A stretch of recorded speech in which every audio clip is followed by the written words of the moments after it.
ሄሎ ኢሳት ቴሌቪዥን ሄሎ ማን እንበል ከየት ነው? ሄሎ ኢሳት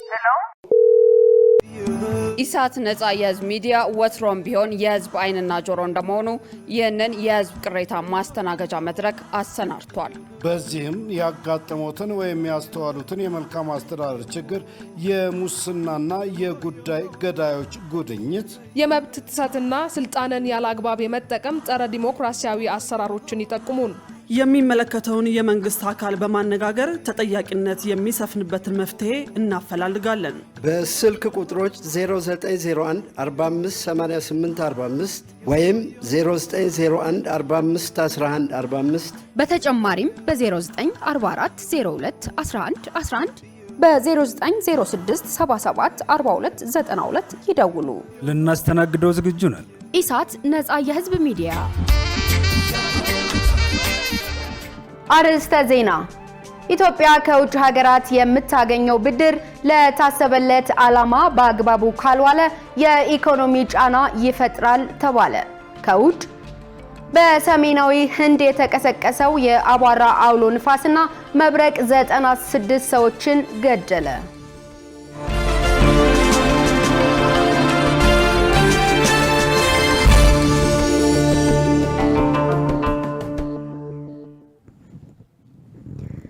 ሰላም ጤና ይስጥልኝ የተከበራችሁ ተመልካቾቻችን፣ ከኢሳት ነጻ የህዝብ ሚዲያ የሰዓቱ ዜናዎች ተጀምረዋል። ከዘገባዎቹ ጋር እኔ ገነት ዘዘውና ለምልክት ቋንቋው ደግሞ ዳዊት ጎሳዬ አብሮናል።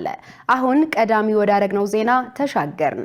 ሀገራዊ ምክክሩ ለዘመናት የቆዩ የሐሳብ ልዩነቶችን በሰለጠነ መንገድ ለመፍታትና ጠንካራ ሀገረ መንግስት ለመገንባት ታሪካዊ እድል መሆኑን የኢትዮጵያ ሲቪል ማህበረሰብ ድርጅቶች ምክር ቤት ገለጸ። በአሁኑ ወቅት ኮሚሽኑ ዋናውን ሀገራዊ ምክክር ጉባኤ ለማካሄድ የሚያስችሉ የዝግጅት ስራዎች እየተከናወኑ ነው። ይህም ኢትዮጵያ ልዩነቶቿን በሰለጠነ መንገድ በመፍታት የተሻለች ሀገር ለመገንባት የምታደርገውን ጥረት የሚያሳይ ነው። የኢትዮጵያ ሲቪል ማህበረሰብ ድርጅቶች ምክር ቤት ፕሬዝዳንት አህመድ ሁሴን ከኢዚያ ጋር ባደረጉት ቆይታ እንደገለጹት ሀገራዊ ምክክሩ ጠንካራ ሀገረ መንግስት ለመገንባትና ለቀጣዩ ትውልድ የምትመች ሀገር ለማስረከብ ትልቅ ፋይዳ አለው ብለዋል። የሲቪል ማህበረሰብ ድርጅቶች ሰላማዊ የውይይት ባህል እንዲዳብርና ሀገራዊ መግባባት እንዲሰፍን እያከናወኑት ያለው የላቀ ሚና በቀጣይም በታላቅ ተነሳሽነት ተጠናክሮ ይቀጥላል ብለዋል።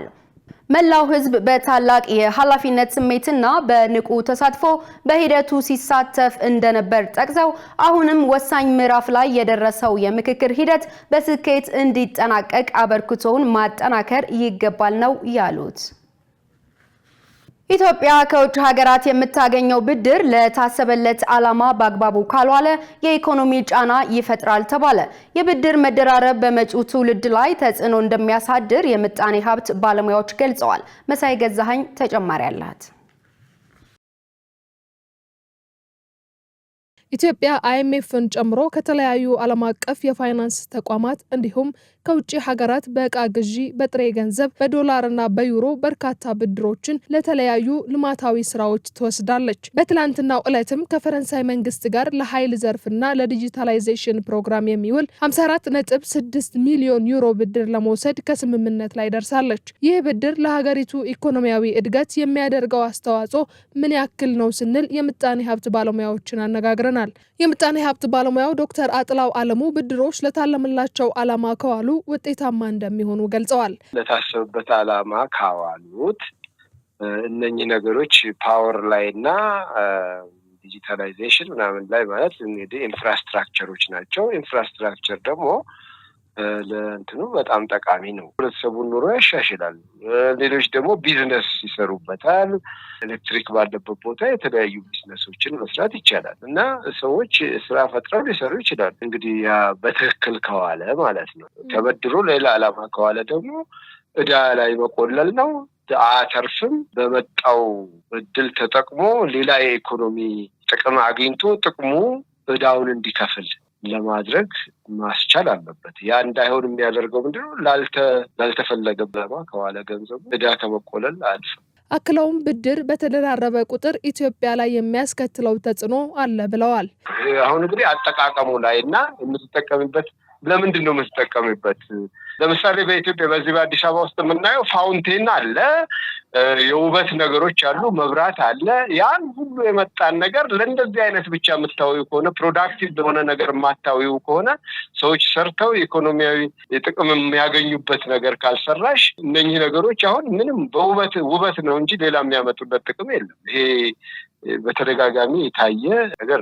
ስለዚህ ለምን ላይ ነው ጥቅም የዋለው ነው የሚወስነው ማለት ነው። ሌላኛው የምጣኔ ሀብት ባለሙያ ፋሲል ጣሳው በበኩላቸው ኢትዮጵያ የምትወስደውን ብድር ለመቆጣጠር የሚያስችል የገንዘብ አስተዳደር በአግባቡ እንደማይመራና ይህም በኢኮኖሚው ላይ ተጽዕኖ እንደሚያሳድር አመልክተዋል። ሳይንሳዊ የበጀት ቀመሩን ይዘን ከመጣል አሁን የኢትዮጵያ መንግስት ተግባራዊ አላደረገም። ከዛን ጀምሮ ደግሞ ብድር ዕዳና ሚዛኑ እየከፋ ነው የመጣው። ለምንድን ነው ስንል እየተሰራ ያለው የጨበጣ ነው። የፋይናንስ የኢትዮጵያ ገንዘብ ሳይንሳዊ አሰራር ህግጋትን ተከትሎ እየተሰራ ስላልሆነ ነው ይሄ ሁሉ መከራ የመጣው። የኢትዮጵያ መንግስት ወደ ሳይንሳዊ አገሪት ውስጥ ገብቶ ከሐምሌ 1 እስከ ሰኔ 30 የበጀት ህግ ማዕቀፉን መተግበር አለበት። ይሄን ሲያደርግ የውጭ ምንዛሩ ራሱ በየ4 ሰዓት ዳታቤዝ ስለሚሰራ ቀመሩ፣ ፎርሙላው፣ ምንዛሪ ምን ይሁን የሚለው ያው በእጃችን ነው ያለው እና ዝም ብሎ ብድር መበደር ሳይሆን የተበደሩትን ብድር በሳይንሳዊ ዘዴ መዝግቦ ከውጭ ቀሪ እያሳዩ መሄድን ስለሚጠይቅ በዚህ አገባብ መስራት አለበት ብዬ ነው የማሳስበው። በያዝነው ሳምንት የአፍሪካ $1.2 ትሪሊየን የዕዳ ጫና የአህጉሪቱን እድገት ስጋት ላይ እንደጣለው የኢሴ ጥናት አሳይቷል። በኢትዮጵያ ውስጥ ወደ ትምህርት ገበታ ያልተመለሱ ልጆችን ለመመለስ በትኩረት መስራት ያስፈልጋል ተባለ። ያልተማረ ትውልድ ለሀገር ሰላምና እድገት የሚያበረክተው አስተዋጽኦ በእጅጉ ዝቅተኛ መሆኑን በመገንዘብ መንግስት የሀገሪቱን ሰላም በማስጠበቅ ልጆች በትምህርት ገበታቸው ላይ ይገኙ ዘንድ በትኩረት መስራት እንደሚገባ የስርዓተ ትምህርት ባለሙያዎች ገልጸዋል። መሳይ ገዛኸኝ ተጨማሪ አላት። በ2018 ዓ.ም የትምህርት ዘመን ለመመዝገብ ከታቀደው የተማሪዎች ብዛት ውስጥ 6.4 ሚሊዮን ገደማ የሚሆኑት አለመመዝገባቸውን ትምህርት ሚኒስቴር ለተወካዮች ምክር ቤት ባቀረበው ሪፖርት አስታውቋል። በአማራ፣ በትግራይና በኦሮሚያ ክልሎች የሚገኙትን ጨምሮ 2672 ትምህርት ቤቶች ዘንድሮ የመማር ማስተማር ስራ አለመጀመራቸውን ለተማሪዎች በትምህርት ገበታ ላይ አለመገኘት በሚኒስቴሩ ሪፖርት በምክንያትነት ተጠቅሷል። ይህ የልጆች በየጊዜው ወደ ትምህርት ገበታቸው ላይ እንዳይገኙ የሚዳርጓቸው የተለያዩ ሰበቦች የሰብአዊ መብታቸውን አለመጠበቅ እንደሆነው ሁሉ ሀገሪቱ በቀጣይ ዓመታት የሚያስፈልጋትን የተማረ ኃይል ለማፍራት የሚያጋጥማትን አሉታዊ ተጽዕኖ በተመለከተ የስርዓተ ትምህርት ባለሙያዎችን ጠይቀናል። የስርዓተ ትምህርት ባለሙያው ፕሮፌሰር ጥሩሰው ተፈራ የሚከተለውን ማብራሪያ ሰጥተዋል። ከፍተኛ ተጽዕኖ ነው የሚያሳድረው። ያልተማረ ህብረተሰብ እኮ ያለበት ሀገር እድገትም ሊኖር አይችልም። በምንም አይነት እድገትና ብልጽግና ሊኖር አይችልም። እድገት ግሮዝ በቀላሉ ዲቨሎፕመንት በቀላሉ የሚመጣው በተማረ ህብረተሰቡ የተማረ ሲሆን እና የተማረ ህብረተሰብ ደግሞ ያለውን ምቅ ሪሶርስ ያንቀሳቅሳል። ይሄ በማይንቀሳቀስበት ሁኔታ ይሄ ስታግናንት ከሆነ እድገትና ብልጽግና ሊኖር አይችልም። ሌላኛው የስርዓተ ትምህርት ባለሙያ ፕሮፌሰር ሲሳይ አሳምሬ በየአካባቢው ያለው የሰላም አለመረጋጋት በትምህርቱ ዘርፍ ተጽዕኖ እያሳደረ እንደሆነ ገልጸው የሚከተለውን አስተያየት ሰንዝረዋል። ጊዜው ምናልባት ስራ አጥነት የተማረ የሰው ኃይል ስራ አጥም ስለሆነ ኢትዮጵያ ውስጥ ተጽዕኖውን በቀላሉ ላናየው እንችላለን። ምክንያቱም የተማረውም ስራ ስለሌለው ከፍተኛ የሆነ እጅግ ከፍተኛ ሊባል የሚችል የስራ አጥነት ችግር ስላለ እንደ ባጭር ጊዜ የተማረ የሰው ኃይል እጥረት አይፈጠርም። ረዥም ጊዜ ግን የተማረ ሰው ኃይል እጥረት በሀገሪቱ ላይ መፍጠር እድል አለው። ያልተማረ የህብረተሰብ ክፍል ሰላምም ጸር ነው፣ ለእድገትም ጸር ነው። አንድ ሀገር ያልተማረ ወጣት ያልተማሩ ልጆች አእምሯቸው የለማ አይደለም። እንደዚህ አይነት አእምሮ ያልበለጸገ አእምሮ ያልተማረ ዜጋ ደግሞ አምራች የመሆን አምራችነቱ ይቀንሳል፣ ምርታማነቱ ይቀንሳል። ጸረ ሰላም ማለት የሰላም እጦትን ሊያመጣ ይችላል። ፕሮፌሰር ጥሩሰው አክለው ልጆቹን ወደ ትምህርት ገበታ ለመመለስ መደረግ ያሉባቸውን ጉዳዮች አንስተዋል። በተሻለ መጠን ሀገራችን እያታጫው ሰላምና መረጋጋት እንዲኖር ማድረግ አለብን። ምክንያቱም ትምህርት ቤት የማይሄዱበት ምክንያት አካባቢው አመች ባለመሆኑ ነው። እንግዲህ እና እነዚህ አንዳንድ የሚታዩ ችግሮችን መንግስት ከህብረተሰቡ ጋር በመወያየት ሰላም መፍጠር እና ልጆች ወደ ትምህርት ቤት የሚሄዱበትን እንዳያቋርጡ ለማድረግ ነው። ትምህርት የሁሉም መሰረት፣ የእድገት መሰረት ነው፣ የብልጽግና መሰረት ነው። የምንፈልገው ብልጽግና ላይ ለመድረስ ህጻናት በሚገባ ተኮትኩተው በትምህርት ማደግ አለባቸው። ትምህርት ከሌለ ብልጽግና ሊኖር አይችልም። ይህንኑ ከወዲሁ አውቆ መከላከል ያስፈልጋል እና ሰላምና መረጋጋት ለማስፈን ሁላችንም ጥረት ማድረግ አለብን። ተማሪዎችን ወደ ትምህርት ገበታ የመመለስ ስራ የሁሉም አካላት ሊሆን እንደሚገባ ተመልክቷል። የሀገር ውስጥ መድኃኒት አምራች ኢንዱስትሪዎች ላይ የአቅም ውስንነት መኖሩ ተገለጸ። ይህ የተገለጸው በአርማውር ሃንሰን የምርምር ኢንስቲትዩት የፋርማሲቲካል ኢንዱስትሪ የጉብኝትና የውይይት ፕሮግራም በተካሄደበት ወቅት ነው። ሰላማዊት ሙልጌታ ተጨማሪ አላት። አርማውር ሃንሰን የምርምር ኢንስቲትዩት በተለየ ሁኔታ ያስገነባቸውን 40 የሚሆኑ የላቦራቶሪ ማሽኖች ለመድኃኒት አምራች ኢንዱስትሪዎች የማስጎብኘትና የውይይት መርሃ ግብር አካሂዷል። በኢንስቲትዩቱ የፋርማሲውቲካል ኢንዱስትሪ ዳይሬክተር አስጨናቂ አሰፋ ውይይቱን አስመልክቶ በሰጡት ማብራሪያ በአምራች ኢንዱስትሪዎች በኩል ያለውን የአቅም ውስንነት ችግር ለመቅረፍና ትስስር ለመፍጠር ትልቅ ፋይዳ እንዳለው አመልክተዋል። በዩኒቨርሲቲዎች ያለውን አቅም ወደ ማዕከሉ ማምጣት እንደሚገባም ቆመዋል። ይሄ ምርምር ኢንስቲትዩት የነኚህ የላቦራቶሪ አቅም ወደ 40 የሚሆኑ ላቦራቶሪዎች ነው ያሉት። በተለየ ደግሞ ለፋርማሲቲካል ሊሆኑ የሚችሉ ከዚህ ውስጥ ብዙ አሉ። የዳያግኖስቲክስ ኢንኩቤሽን ሴንተር አለ፣ የፋርማሲቲካል አር&ዲ ላቦራቶሪ አለ፣ የቢኢ ሴንተር አለ። እነኚህ ሁሉ የአምራች ኢንዱስትሪዎችን የሚደግፉና በተለየ ሁኔታ አምራቾችን የሚደግፉ ፋሲሊቲዎች ናቸው። ስለዚህ እነኚህን አቅማችንን ያሳየንበት በቀጣይ ውጪ ይሄድ የነበረውን በሀገር ውስጥ የምናስቀርበት ጥሩ እድል የፈጠረ በጣም ትልቅ ትስስር የፈጠረ አቅም የፈጠረ ውይይትና ዲስከሽን ነበር። ያው የተወሰነ ውስን አቅም አለ በአምራች ኢንዱስትሪዎቹ። በአብዛኛው ግን ከውጪ ነው እንደዛ አይነት እንትኖች የሚኖሩት። ዩኒቨርሲቲዎች አካባቢ አንዳንድ አቅሞች አለ፣ ግን እንደዚህ በተደራጀነና በሙሉ አቅም ያለው ፋሲሊቲ ማግኘት ብዙም የተለመደ አይደለም። ይህ አቅም ሲመጣ ደግሞ የአምራች ኢንዱስትሪዎች ላይ ብዙ ጥያቄዎችን የሚመልስ ውጪ የሚሄዱ ሳምፕሎችን ሀገር ውስጥ የሚያስቀር በጣም ብዙ ነገሮችን ሊፈታ የሚችል በጣም ትልቅ አቅም የፈጠረ ነው እና ይሄ ውስንነታችንን የሚሸፍን የላቦራቶሪ ፋሲሊቲ ነው። ዳይሬክተሩ አክለውም አምራች ኢንዱስትሪዎች ጥራቱን የጠበቀ መድኃኒት ወደ ህብረተሰቡ ለማድረስ አቅም የፈጠረ ማዕከል መሆኑንም አስረድተዋል። በዚህ መድረክ ላይ የአምራች ኢንዱስትሪ ብቻ ሳይሆን ዩኒቨርሲቲዎችም ተሳትፈዋል። ስለዚህ ይሄ አሳይመንቱ የሁሉም ስለሆነ ዩኒቨርሲቲዎችም አምራች ኢንዱስትሪዎችም የምርምር ተቋማትን በቅንጅት የሚሰሩት ትልቅ ሀገራዊ ኃላፊነት ስለሆነ ቅንጅቱ ተጠናክሮ ይቀጥላል። ዩኒቨርሲቲዎች ያሉትን አቅም ወደዚህ እንዴት እናሳድግ የሚለውን የተቀናጀ ስራ እንዴት እንሂድበት የሚለውን ሀሳብ ነው ሲያነሱ የነበረውና ትብብሩ ይቀጥላል። ስራዎቹም ደግሞ በጣም ሰፊ ናቸው፣ ሀገራዊ ስራዎች ናቸው። ስለዚህ በዛ መልክ ነው ተቀናጅተን እየሰራን የምንሄደው። አሁን ከመድኃኒት አካባቢ አምራች ኢንዱስትሪዎቹ ጋር የነኚህ ሃይቴክ ኢንስትሩመንቶች ውስንነት አለ። እነሱ ከቀጥታ ከኳሊቲ ጋር ይገናኛል። መሰረታዊ የሆኑ የኳሊቲያቸው የተጠበቀ መድኃኒቶችን በማምረት በኩል እዚህ ያሉት ኢንስትሩመንቶች በልዩ ሁኔታ ያግዛሉ። ስለዚህ ጥራት ያለው መድኃኒት ለህብረተሰቡ ለማቅረብ ያለንን አቅም የምናሳድግበትን እድል የሚፈጥር ነው። ስለዚህ መድኃኒት ሲባል ብዙ ነው። ስለዚህ አሁን በሀገር ውስጥ የሚመረቱ መድኃኒቶች አሉ፣ ቀጣይ መመረት ያለባቸው አሉ። ለምን ብዙዎችን ከውጭ እያመጣ ነው። ስለዚህ በሀገር ውስጥ ሲመረቱ ደግሞ ኳሊቲ ወሳኝ ነው። አብዛኛው እዚህ ጋር ያሉት ኢንስትሩመንቶች ደግሞ የኳሊቲ ጥራትን ለማስጠበቅ የሚያግዙ ናቸው። ስለዚህ በዚህ በኩል ህብረተሰቡን ኳሊቲያቸውን የጠበቁ መድኃኒቶችን በማምረት በኩል ትልቅ እገዛ ያደርጋል። ያም ደግሞ የህብረተሰብ ጤና ስለሆነ እንትኑ ኢምፓክቱ ከፍተኛ ነው። ለምን ጤናማ ማህበረሰብ ሲኖር ነው ምርታማነት የሚጨምረው። ስለዚህ ከዛ አንፃር ማያያዝ ይቻላል ማለት። ተቋሙ ከመድኃኒት አምራች ኢንዱስትሪዎች ጋር እየተሰራ ያለውን ስራ ከአዲስ አበባ ውጪ በክልሎችም ተደራሽ ለማድረግ እየተሰራ መሆኑን ተመልክቷል። የፖለቲካ ፓርቲዎች ለምርጫ ማስፈጸሚያ የተለቀቀልን በጀት ድልድል ግልጽ አይደለም አሉ። በተያያዘ ምርጫ ቦርድ በጀቱን መልቀቅ ከሚገባው ቀን መዘግየቱና በመጠንም አነስተኛ መሆኑ በምርጫ ቅስቀሳ ላይ እንቅፋት ፈጥሮብናል ሲሉ ኢሳት ያነጋገራቸው የፖለቲካ ፓርቲዎች ገልጸዋል። የዚህን ዜና ዝርዝር መሰረት ባዩ እንደሚከተለው ታቀርበዋለች።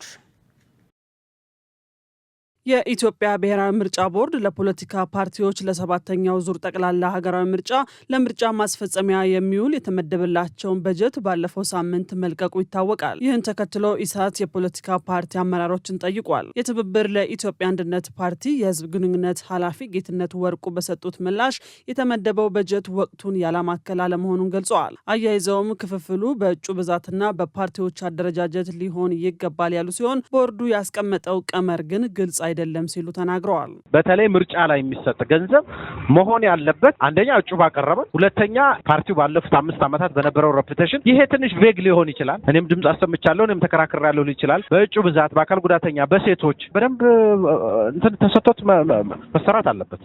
5 ዓመት ተኝቶ ከነበረውና የዛሬ 5 ወር ከተመሰረተ ፓርቲ ጋር ትካፈያለሽ። ፌር አይደለም።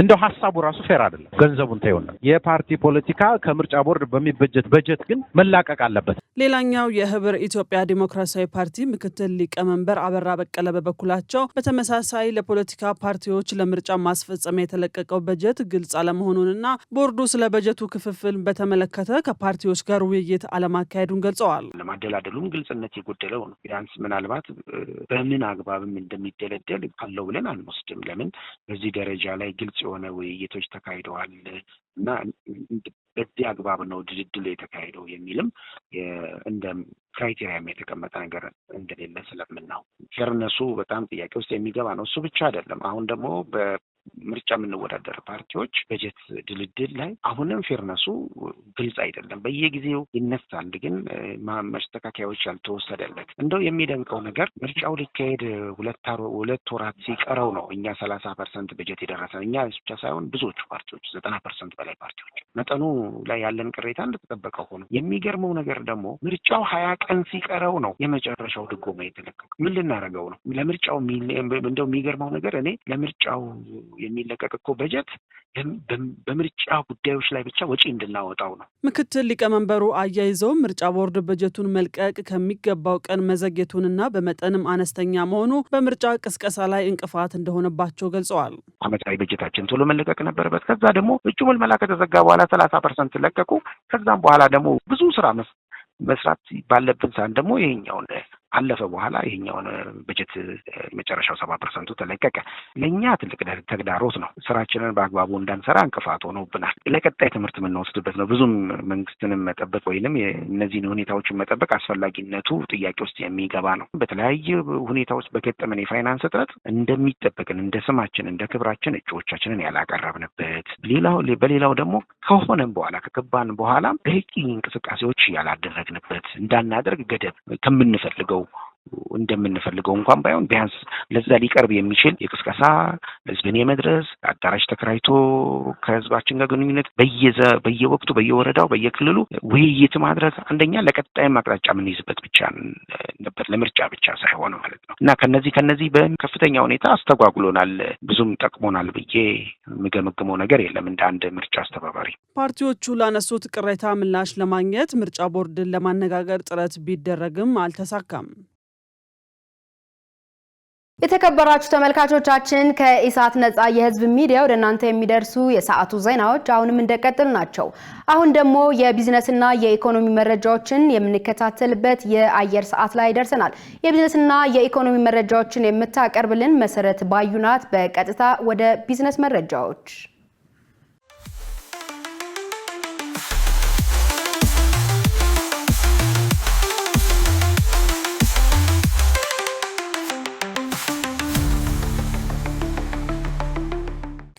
ሰላም ጤና ይስጥልን ውድ ተመልካቾቻችን፣ ከኢሳት ነጻ የህዝብ ሚዲያ የዕለቱን የቢዝነስና የኢኮኖሚ ዜናዎች ይዤላችሁ ቀርቤያለሁ። ከዜናዎቹ ጋር መሰረት ባዩ ነኝ። አብራችሁን ቆዩ።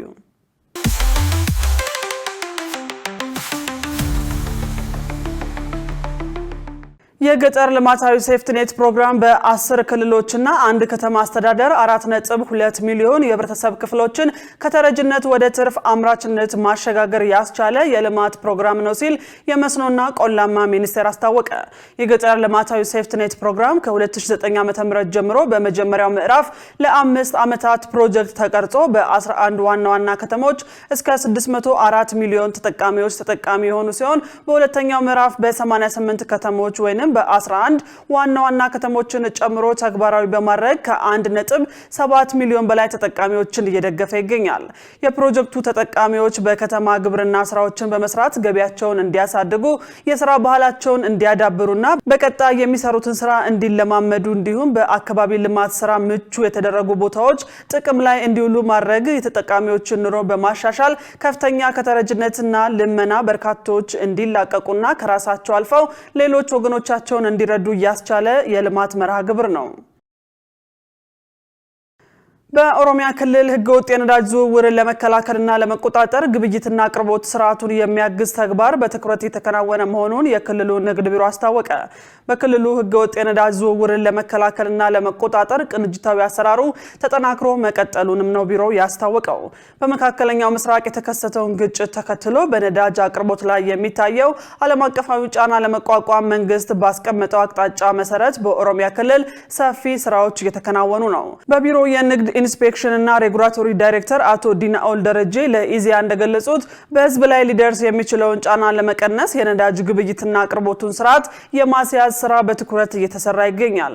በክልሉ ያለው የነዳጅ አቅርቦት ለታለመለት የልማት ግብ እንዲውል ለማድረግ ልዩ ትኩረት ተሰጥቶ እየተሰራ መሆኑን ገልጸዋል። በዚህም ለትላልቅ የልማት ፕሮጀክቶች፣ ለአምራች ኢንዱስትሪዎች፣ ለግብርና ምርቶች ማመላለሻና ለህዝብ ትራንስፖርት አገልግሎት ለሚሰጡ ተሽከርካሪዎች ቅድሚያ በመስጠት የማስተናገዱ ተግባር ተጠናክሮ ቀጥሏል ብለዋል። በክልሉ የነዳጅ ስርጭትና ግብይቱን በስርዓት ለመምራት የተቋቋመው የተቀናጀ ግብረ ኃይል ተጨባጭ ውጤት እያመጣ መሆኑን አቶ ዲናኦል ገልጸዋል። በዚህም ከአስተዳደር፣ ከፖሊስ፣ ከአቃቤ ህግ፣ ከንግድና ከሌሎች ባለድርሻ አካላት የተውጣጣ ግብረ ኃይል ህገወጥ የነዳጅ ዝውውርን ለመቆጣጠርና የንግድ ስርዓቱን ለማሳለጥ እያከናወነ ያለው ተግባር ውጤታማ መሆኑን አስረድተዋል። ግብረ ኃይሉ አጋጣሚዎችን በመጠቀም በህገወጥ የነዳጅ ዝውውር ላይ የተሰማሩ አካላትን በመከታተል ተገቢውን ህጋዊ እርምጃ እየወሰደ እንደሚገኝ ተናግረዋል። በዚህም ባለፉት 2 ወራት ብቻ በህገወጥ መንገድ ከማደያ ውጭ ተከማችቶ የተገኘ ከ558313 ሊትር በላይ ነዳጅ በቁጥጥር ስር መዋል መቻሉን አስታውቀዋል። በቁጥጥር ስር የዋለው ይህ የነዳጅ ምርት በገንዘብ ሲሰላ ግምቱ 85,846,847 ብር ሲሆን ገንዘቡም ለመንግስት ገቢ መሆኑን አብራርተዋል። ከህገወጥ የነዳጅ ዝውውር ጋር በተያያዘም 256 ግለሰቦች በቁጥጥር ስር ውለው ጉዳያቸው በህግ ሲታይ መቆየቱን ጠቁመዋል። ከነዚህም መካከል እስካሁን 149 ግለሰቦች እስከ 7 ዓመት በሚደርስ እስራት እንዲቀጡ መደረጉን ገልጸዋል። በአሁኑ ወቅት በተከናወኑ የተቀናጁ የቁጥጥር ስራዎችና በተወሰዱ እርምጃዎች በክልሉ የነዳጅ አቅርቦቱ እየተሻሻለ መምጣቱን ተናግረዋል። ተግባሩን አጠናክሮ በማስቀጠል ረገድ ነዳጅ ለታለመለት ዓላማ ብቻ እንዲውል በትኩረት እንደሚሰራም አረጋግጠዋል። ህብረተሰቡ በነዳጅ ዝውውር ላይ የሚስተዋሉ ህገወጥ ድርጊቶችን በመጠቆም የበኩሉን ኃላፊነት ሊወጣ እንደሚገባም ዳይሬክተሩ አስገንዝበዋል። በዘንድሮ በጋ እየጣለ ያለው ዝናብ ለበልግ ሰብል ልማት የተመቸ በመሆኑ የተሻለ ምርት እንደሚጠብቁ የደቡብ ወሎ ዞን አርሶ አደሮች ገለጹ። በዞኑ የኩታበር ወረዳ የ03 ቀበሌ ነዋሪ አርሶ አደር ዘሩ አለባቸው ለኢዜአ እንደገለጹት የበልግ ወቅት ዝናብን በመጠቀም 1 ሄክታር ተኩል ማሳቸውን በስንዴ፣ በገብስና በሌሎች የሰብል ዘሮች ሸፍነዋል። እየጣለ ያለው የበልግ ዝናብ ለሰብል ልማት ምቹ በመሆኑ የአረም የተባይ መከላከልና ሌሎች እንክብካቤዎችን በማድረግ ላይ እንደሚገኙ ገልጸዋል።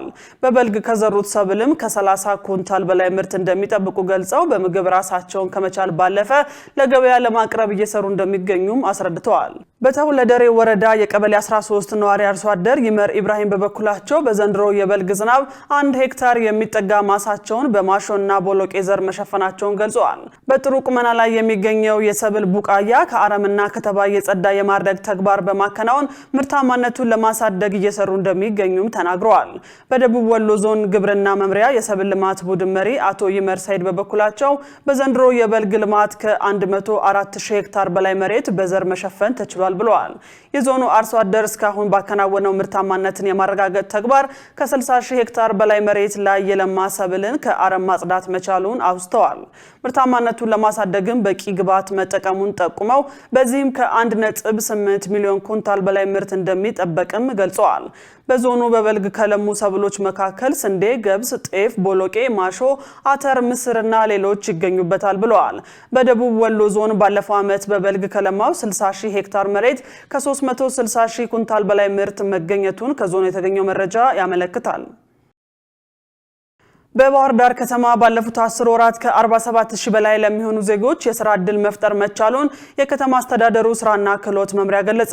የመምሪያው የሥራ ዕድል ፈጠራ ቡድን መሪ አቶ ጥላሁን ሊበን እንደገለጹት የሥራ ዕድል ፈጠራው በከተማዋ በሚካሄዱ ኢኮኖሚያዊና ማህበራዊ የልማት ስራዎችን ጨምሮ ያሉ ጸጋዎችን በመጠቀም የተካሄደ ነው።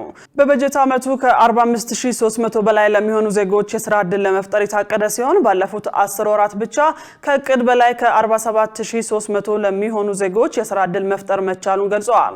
ከዚህ ውስጥም ከ80% በላይ የሚሆኑት ቋሚ የሥራ ዕድል የተፈጠረላቸው ዜጎች መሆናቸውን አመልክተው 18300 በላይ የሚሆኑት ደግሞ ሴቶች ናቸው ብለዋል። የሥራ ዕድሉን መፍጠር የተቻለውን በኮንስትራክሽን፣ በአገልግሎት፣ በኢንዱስትሪ፣ ግብርናና ሌሎች የልማት ዘርፎች መሆኑን አስረድተዋል። በከተማዋ የተፈጠረው ሰላም የልማት ስራዎች በስፋት እንዲከናወኑ ምቹ ሁኔታን መፍጠሩ በዘርፉ ከእቅድ በላይ አፈጻጸም ለማስመዝገብ እንዳስቻለም ነው ያመለከቱት። የሥራ ዕድሉ የተፈጠረላቸው ዜጎች ፈጥነው ወደ ስራ እንዲገቡ ከአበዳሪ ተቋማት ጋር በትብብር የተሰራ ሲሆን ከ62 ሚሊዮን ብር በላይ በመደበኛና ተዘዋዋሪ ብድር እንዲያገኙ መደረጉንም አንስተዋል።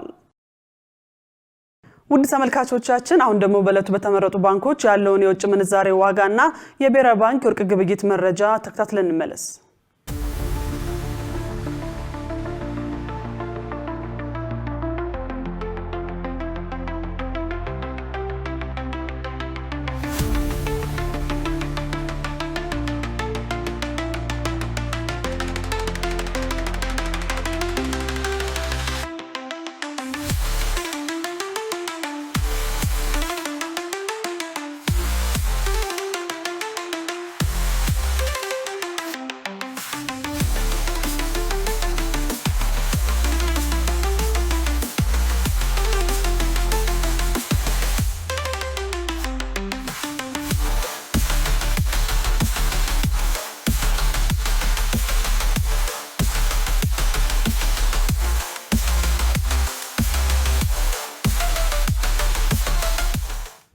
ውድ ተመልካቾቻችን ለለቱ ያዝናቸው የቢዝነስና የኢኮኖሚ ዜናዎች በዚሁ ተጠናቀዋል። ወደ ቀሪዎቹ ዜናዎች እንመለስ።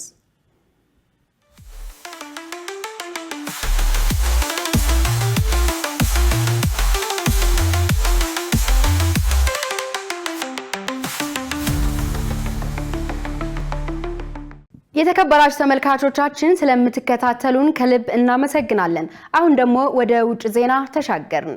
በሰሜናዊ ህንድ የተቀሰቀሰ የአቧራ አውሎ ንፋስና መብረቅ 96 ሰዎችን ገደለ። በሰሜናዊ ህንድ ከመጋቢት እስከ ሰኔ ባለው ሞቃታማ ወቅት የዝናብ ጊዜ ከመምጣቱ በፊት የአውሎ ንፋስ ክስተት የተለመደ ነው ተብሏል። ሸሪፍ ኢማም ተጨማሪ ያለው። ከባድ ዝናብና መብረቅ የመኖሪያ ቤቶችን አውድሟል፣ ቢያንስ 96 ሰዎችን ገድሏል ሲሉ ባለስልጣናት ማክሰኞ ዕለት አስታውቀዋል። አውሎ ነፋሱ ረቡዕ ዕለት በህንድ ውስጥ በህዝብ ብዛት እጅግ በተጨናነቀችው በኡታር ፕራዴሽ በርካታ ወረዳዎችን ሲያጠቃ ከ50 በላይ ሰዎች ቆስለዋል። ባለስልጣናት እንዳሉት አንዳንድ አደጋዎች የተከሰቱት ዛፎች በመውደቃቸው፣ የቤት መዋቅሮች በመደርመሳቸውና በመብረቅ ነው።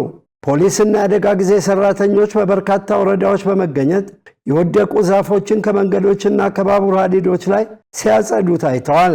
በሰሜናዊ ህንድ ከመጋቢት እስከ ሰኔ ባለው ሞቃታማ ወቅት የዝናብ ጊዜ ከመምጣቱ በፊት አውሎ ነፋስ የተለመደ ነው ተብሏል። የአካባቢው ባለስልጣን ናሬንድራ ኤን ስሪቫስታቫ እንዳሉት የአደጋ ጊዜ ሰራተኞች ወደ ተጎዱ አካባቢዎች መሰማራታቸውን ገልጸው በተለይ በገጠር አካባቢ ቤቶች፣ ሰብሎችና ኃይል መሰረተ ልማቶች ተጎድተዋል ብለዋል። በፕራያግራድ አውራጃ ኃይለኛ ንፋስ የመንደሮችን የኃይል ማስተላለፊያ መስመር ሲበጣጥስ ነዋሪዎች ድንጋጤ እንደፈጠረባቸው ተናግረዋል። አውሎ ንፋሱ በድንገት መጣና በጥቂት ደቂቃዎች ውስጥ ሰማዩ ሙሉ በሙሉ ጨለመ ሲሉ ራም ኪሾር ተናግረዋል። የቆርቆሮ ጣሪያችን በሰማይ ላይ በነፋስ ተወስዶ ነበር፣ ሰዎችም ይሮጣሉ፣ ምሽቱን በሙሉ ዛፎች ሲወድቁ እንሰማ ነበር ብለዋል። በአጎራባች ባሂዶ አውራጃ የሚገኙት ሳቪትሪ ዴቪ ደግሞ እንዳሉት ኃይለኛ ንፋስ ከጭቃ የተሰራ ቤታቸውን እንዳወደመ ገልጸው ቤተሰብ ለጥቂት ከአደጋ እንዳመለጠ ተናግረዋል። ግድግዳዎች በኃይለኛ ነፋስ ምክንያት መንቀጥቀጥ ሲጀምር ወደ ውጭ ሮጠን ወጣን። ከጥቂት ደቂቃዎች በኋላ የቤታችን ጣሪያ ወደቀ። ሌሊቱን በአንድ የዘመድ ቤት ነው ያሳለፍነው ብላለች። የኡታር ፕራዴሽ ዋና ሚኒስትር የሆኑት ዩሪ አዲትያናት ባለስልጣናት በ24 ሰዓታት ውስጥ ለተጎጆች የሚያደርጉትን የእርዳታ ሥራ እንዲያከናውኑ ትዕዛዝ ሰጥተዋል። ይህ ማለት ለተጎዱ ቤተሰቦች የወደመ ንብረታቸውን መተኪያ ማቋቋሚያና የአስቸኳይ ጊዜ እርዳታ እንዲሰጡ መመሪያ ተላልፏል። መረጃው የኤቢሲ ኒውስ ነው። ቻይና የታይዋን ጉዳይ የማይነካ ቀይ መስመር መሆኑን ለአሜሪካ መንገሯ ተሰማ። በሌላ በኩል ዶናልድ ትራምፕ ቤጂንግ በኢራን ላይ ጫና እንድታደርግ ጠይቀዋል። ዮሐንስ ተስፋ ተጨማሪ አለው። በቻይና የሚደረገው የፕሬዝዳንት ዶናልድ ጄ ትራምፕ ጉብኝት ጅማሬውን ያደረገው በወታደራዊ ትርኢቶችና የሁለቱን ሀገራት ሰንደቅ እያውለበለቡ አበባ በሚበትኑ ህጻናት ታጅቡ ነው። በማስከተልም ለሁለት ቀናት የሚቆየውን ኦፊሴላዊ የስራ ጉብኝት የሀገራቱ መሪዎች አስጀምረውታል። ፕሬዝዳንት ዢ ጂንፒንግ የዋሽንግተንን ልዑካን በተቀበሉበት ንግግራቸው ሁለቱ ሀገራት ከተወዳጁ ዓለም በሙሉ ያተርፋል፣ እኔ ልቅደም በሚል ከተገፋፉ ግን ሁለቱም ሀገራት ይከስራሉ ሲሉ ተደምጠዋል። የአሜሪካና ቻይና የጋራ ፍላጎት ከልዩነታችን ይበልጣል። የአንዱ ሀገር ስኬት ለሌላው ድል ነው። መዛነፍ የሌለበት የዩኤስ ቻይና ግንኙነት መላው ዓለም እንዲያተርፍ ያደርጋል። ከተባበርን ሁለታችንም እንጠቀማለን። እርስ በርስ ከተገፋፋን ግን ሁለታችንም እንፈተናለን። በሌላ በኩል ፕሬዝዳንት ትራምፕ ለቻይናው ገዥ በግል ያላቸውን አድናቆት በመግለጽ ብዙዎች የማያውቁት ምንም ቢፈጠር ነገሮችን ለማርገብ ሁለታችንም በመቀራረብ እንደምንሰራ ነው በማለት ከቻይናው መሪ ጋር ያላቸውን ቅርበት ገልጸዋል። እኔና እርሶ በሁለቱ ሀገራት የዘመናት ግንኙነት ውስጥ የትኛዎቹን ፕሬዝዳንቶች ከሚተዋወቁት በላይ ለረጅም ጊዜ እንተዋወቃለን። በዚህ ድንቅ ግንኙነታችንም ችግሮች ባጋጠሙ ጊዜ ለመፍታት ጥረናል። ብዙ ሰዎች የማያውቁት ነገር ቢኖር እኔና እርሶ ችግሮች በተፈጠሩ ጊዜ ለመነጋገር በተደጋጋሚ እንደምንደዋወል ነው። ወደፊትም ጥሩ ወዳጅነት እንደሚኖረን አምናለሁ። እንደ ቻይና ብሔራዊ ሚዲያ ዘገባ ከሆነ ሁለቱ መሪዎች በዝግ ባደረጉት ስብሰባ የተሳካና የሀገራቱን የንግድ ትስስር ከእስካሁኑ በተሻለ መልኩ ሊያጠናክር የሚችል ፍንጭ መታየቱን ፕሬዝዳንት ሺ መግለጻቸው ተነግሯል። በተጨማሪም ባለፈው ነሐሴ መሪዎቹ የተስማሙበትን የንግድ ስምምነት ማጠናከር መቻሉንና የንግድ ልውውጡን የተሻለ ለማድረግ መንገድ ለመፈለግ መስማማታቸውም ታውቋል። ሌላው የቤጂንጉ አለቃ በውይይቱ ወቅት ያነሱት ጉዳይ ራስ ገዟንና ቻይናን የባለቤትነት የምታነሳባትን የታይዋንን ደሴት ይመለከታል። በዚህም የታይዋን ጉዳይ በሁለቱ ሀገራት ግንኙነት ውስጥ እጅግ አደገኛው ሁኔታ ነው ያሉት ፕሬዝዳንት ሺ ሁኔታው በተገቢው መንገድ ካልተያዘ ቻይና ወደ አላስፈላጊ ግጭት ውስጥ እንድትገባ ሊያስገድዳት እንደሚችል በመናገር ለዋሽንግተን ተጠንቀቂ የሚል ማሳሰቢያን ሰጥተዋል። ከንግድ ድርድርና ውይይቶች ጎን ለጎን ትራምፕ በመካከለኛው ምስራቅ ያለውን ጦርነት ለማስቆም እንዲረዳ ቻይና ኢራንን በመጫን ከአሜሪካ ጋር ስምምነት እንድታደርግ ብታግባባ የሚል ሀሳብ ወርወር አድርገዋል። የውጭ ጉዳይ ሚኒስትር ማርኮ ሩቢዮ ከጉብኝቱ ቀደም ብለው ከፎክስ ኒውስ ጋር ባደረጉ ቆይታ ደግሞ ቻይና ግጭቱን ለማስቆም ከፍተኛ ፍላጎት እንዳላት የተናገሩ ሲሆን በርካታ የንግድ መርከቦች በባህረ ሰላጤው አካባቢ ታግደው መቆማቸውን በመጥቀስ ይህም የዓለም አቀፉን የንግድ ሰንሰለት ወደ ታች እንዲወርድ በማድረግ አዳክሞታል ብለዋል። ሩቢዮ አክለውም የባህረ ሰላጤው ጦርነት የቻይና የውጭ ንግድ እንዲቀዘቀዝ ማድረጉን ገልጸዋል። ወደ ቤጂንግ በተጓዘው የአሜሪካ ልዑክ ውስጥ በርካታ የንግድ ሰዎች የሚገኙ ሲሆን ከቻይና መንግስትና ባለሀብቶች ጋር የግብዓት አቅርቦትን አስመልክቶ ሰፋ ያለ ውይይት እንደሚያደርጉ ይጠበቃል። መረጃውን ስናጠናቅር ሮይተርስ፣ አልጀዚራ እና ሌሎች ዋቢዎቻችን ነበሩ። የተከበራችሁ ተመልካቾቻችን ከኢሳት ነፃ የህዝብ ሚዲያ የሰዓቱ ዜናዎች አሁንም እንደቀጠሉ ናቸው። አሁን ደግሞ የስፖርት መረጃዎችን የምናቀርብበት የአየር ሰዓት ላይ ደርሰናል። የስፖርት መረጃዎችን የሚያቀርብልን ሙሉቀን ሰለሞን ነው። በቀጥታ ወደ ስፖርት መረጃዎች። ለጤንነት፣ ለምርት፣ ለወዳጅነት ሰላም ጤና ይስጥልን ተመልካቾቻችን፣ ከኢሳት ነፃ የህዝብ ሚዲያ ለዕለቱ ያዘጋጀናቸውን የስፖርት መረጃዎች ይዘን ቀርበናል። ከመረጃዎቹ ጋር ሙሉቀን ሰለሞን። የኢትዮጵያ ዋንጫ የግማሽ ፍጻሜ ተጋጣሚዎች ታወቁ። የኢትዮጵያ ዋንጫ የግማሽ ፍጻሜ ድልድል በዛሬው ዕለት የክለብ ተወካዮችና የውድድር አመራሮች በተገኙበት በኢትዮጵያ እግር ኳስ ፌዴሬሽን ጽሕፈት ቤት ወጥቷል። በጣው መሰረት ሲዳማ ቡና ከኢትዮጵያ መድን፣ ወልዋሎ ዓዲግራት ዩኒቨርሲቲ ከመቀሌ ሰባ እንደርታ መደልደላቸውን የኢትዮጵያ እግር ኳስ ፌዴሬሽን አስታውቋል። የጨዋታ ቀናት ወደፊት እንደሚገለጹ ፌዴሬሽኑ ገልጿል። የዋንጫው አሸናፊ ኢትዮጵያን ወክሎ በአፍሪካ ኮንፌዴሬሽን ዋንጫ ይሳተፋል።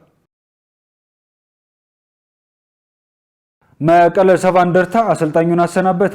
በዘንድሮው የኢትዮጵያ ፕሪሚየር ሊግ የውድድር ዘመን ወራጅ ቀጠና ውስጥ የሚገኘው መቀለ ሰባ እንደርታ እግር ኳስ ቡድን አሰልጣኝ ጸጋይ ኪዳነ ማርያምን አሰናብቷል።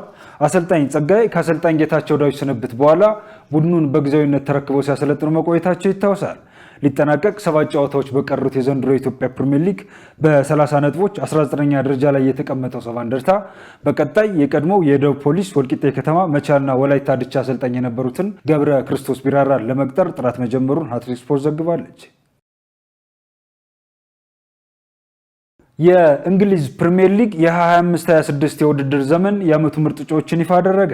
የእንግሊዝ ፕሪሚየር ሊግ የ2025-26 የውድድር ዘመን የዓመቱ ምርጥ ተጫዋቾችና አሰልጣኝ እጩዎችን ይፋ አድርጓል። በዚህም መሰረት በተጫዋቾች ብሩኖ ፈርናንዴዝ፣ ጋብሪኤል ማጋሌሽ፣ ሞርጋን ጊብስ ዋይት፣ ኤርሊንግ ሃላንድ፣ ዴቪድ ራያ፣ ዴክላን ራይስ፣ አንቶን ሴሜኖ እና ኢጎር ቲያጎ በእጩነት ሲቀርቡ በአሰልጣኞች ደግሞ ኬት አንድሪውስ፣ ሚኬል አርቴታ፣ ማይክል ካሪክ፣ ፔፕ ጋርዲዮላ፣ አንዶኒ ኢራኦላ እና ሌብሪስ በእጩነት ቀርበዋል። አርሴናል የስታፍ አባሎቹ ወጪያቸውን በራሳቸው እንዲሸፍኑ መጠየቁ ተገለጸ። የእንግሊዙ ክለብ አርሴናል የፊታችን ግንቦት 22 በሃንጋሪ ቡዳፔስት ከፈረንሳይ የአምናው ሻምፒዮን ፒኤስጂ ጋር የሻምፒዮንስ ሊግ ፍጻሜ ያደርጋል። ክለቡ ለፍጻሜው ጨዋታ ከቡድኑ ጋር የሚጓዙ የስታፍ አባላቱ ወጪያቸውን በራሳቸው እንዲሸፍኑ መጠየቁን ጎል.ኮም ዘግቧል። እንደ ዘገባው ከሆነ አርሴናል እያንዳንዳቸው 859 ፓውንድ እንዲከፍሉ ጠይቋል። ይሁን እንጂ የተጠየቀው ከፍተኛ ክፍያ ሰራተኞቹ ለክለቡ ከሚሰጡት አገልግሎት አንጻር ተገቢ አይደለም የሚል ቅሬታ መቀስቀሱን በዘገባው ተመላክቷል። በተቃራኒው ከአርሴናል ጋር በፍጻሜ የሚገናኘው የፈረንሳይ ፒኤስጂ ለሙሉ የስታፍ አባላቱ የጉዞ የምግብና የመኝታ ወጪዎችን በነፃ እንደሚያቀርብ ማስታወቁ ይታወሳል። ፒኤስጂ ሻምፒዮን መሆኑን አረጋገጠ።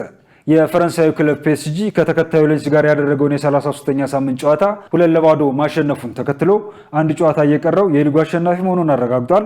በአሰልጣኝ ሉዊስ ኤንሪኬ የሚመራው ፒኤስጂ ለ5ኛ ተከታታይ ዓመታት የሊጉ ሻምፒዮን ሆነዋል። ፒኤስጂዎች ባለፉት 14 ዓመታት 12 ጊዜ ሊጉን ያሸነፉ ሲሆን በታሪካቸው 14ኛ የፈረንሳይ ሊግ ዋንጫቸውን አሳክተዋል። በሌላ ዜና ኢንተር ሚላን የኮፓ ኢጣሊያ ሻምፒዮን ሆነ። ኢንተር ሚላን ከላዚዮ ጋር ያደረገውን የኮፓ ኢጣሊያ ፍጻሜ ጨዋታ በማርከስ ቱራም እና ማርቲኔዝ ጎሎች 2-0 በሆነ ውጤት አሸንፏል። በዚህም ክለቡ የኮፓ ኢጣሊያ ዋንጫን ለ10ኛ ጊዜ አሸንፏል። ከሳምንት በፊት የሴሪው ሻምፒዮን መሆኑን ያረጋገጠው ኢንተር ሚላን በውድድር ዓመቱ 2ኛ ዋንጫውን አሳክቷል። ተመልካቾቻችን ከኢሳት ነጻ ህዝብ ሚዲያ ለዕለቱ ያዘጋጀናቸው የስፖርት መረጃዎቻችን የተከታተላችኋቸውን መስሎ ነበር። ከመረጃዎቹ ጋር ሙልቀን ሰለሞን አብራችሁ ቆየው። መልካም ጊዜ ይሁንላችሁ። ለጤንነት፣ ለምርት፣ ለወዳጅነት የተከበራችሁ ተመልካቾቻችን ከኢሳት ነጻ የህዝብ ሚዲያ የሰዓቱ ዜናዎች በዚሁ ተጠናቀዋል። ከዘገባዎቹ ጋር እኔ ገነዘዘውና ለምልክት ቋንቋው ደግሞ ዳዊት ጎሳዬ አብሮን ነበር። ከኢሳት ቀሪ መሰናዶዎቹ ጋር ሰናይ ጊዜ።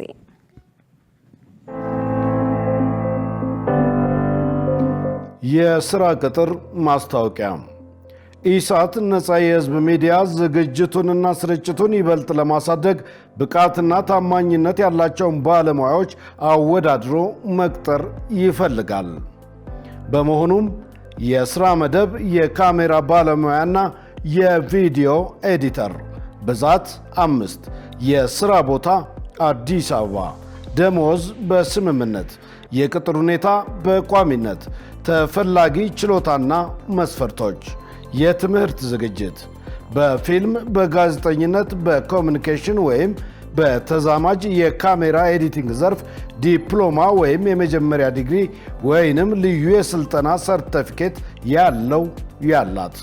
የስራ ልምድ በሚዲያ በቴሌቪዥን ወይም በቪዲዮ ፕሮዳክሽን ድርጅት ውስጥ የ2 ዓመትና ከዚያ በላይ የስራ ልምድ ያለው ያላትና የሰሯቸውን ስራዎች በፖርትፎሊዮ ማሳየት የሚችሉ። የቴክኒክ ብቃት ዘመናዊ የካሜራ መሳሪያዎችን ዲኤስኤልአር፣ ሚረርለስ፣ ሲኒማ ካሜራስ የመጠቀምና አዶቤ ፕሪሚየር ፕሮ፣ ፋይናል ከት ፕሮ ወይም ዳቪንቺ ሪዞልቭ ሶፍትዌሮች ላይ ከፍተኛ የኤዲቲንግ ብቃት ያለው ወይም ያላት።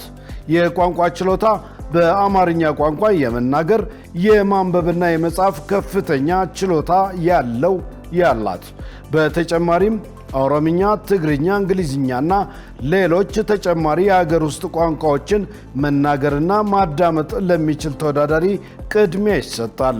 ከፖለቲካ ነፃ መሆን ኢሳት ነፃ የህዝብ ሚዲያ ማህበረሰቡን የሚያገለግል ነፃ ሚዲያ በመሆኑ የማንኛውም የፖለቲካ ፓርቲ አባል ያልሆነና ከማንኛውም የፖለቲካ ወገንተኝነት ነፃ ሆኖ በሙያው ብቻ የሚሰራ።